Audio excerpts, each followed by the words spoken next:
First, we checked my parents' results. It said that they were both 80% Egyptian. This made sense because both of their families were from Egypt. They came to the US in the 50s. Then we checked my results, and they were not what we had expected. It said that I was 95% Colombian, that my ancestors were from South America. At first, we were really surprised, but then my mom said, I heard that these tests are not that accurate. Since we are both 80% Egyptian, you must be 160% Egyptian. And we had a good laugh about it. However, my dad became suspicious. He went to my room while I wasn't home. He got some hair from my brush and took it to a lab. They did a paternity test, comparing his DNA to mine, and it came back negative. I asked my mom, is this true? She said, Ava, you're our daughter. There must be a mistake. And she started crying. I turned to my dad and said, maybe it was the hair. Let's try another lab and have them test my saliva. My dad agreed. The next day, we were at a DNA testing lab. My dad owns a big pharmaceutical company. Since everyone in the healthcare industry knows him, the owner of the lab came out to meet us. He was a biochemist. He had a lot of experience in this field.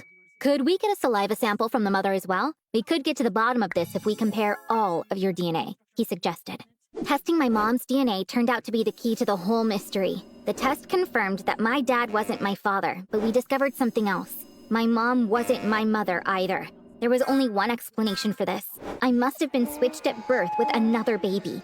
I started crying. My parents gave me a hug. This doesn't change anything. You're our daughter no matter what, they said. This made me feel a little better, but still, this was a horrible situation. My parents' real daughter was raised by another family, and that family was my real family.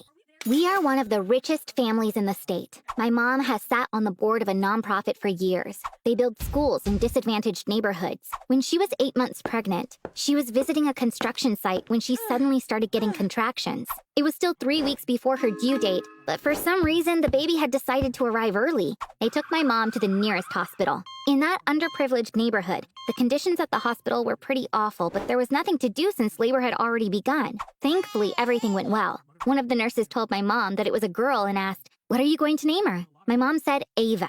The nurse wrote Ava on a bracelet and put it on the baby's wrist. Then they took the baby to a room with all the other babies.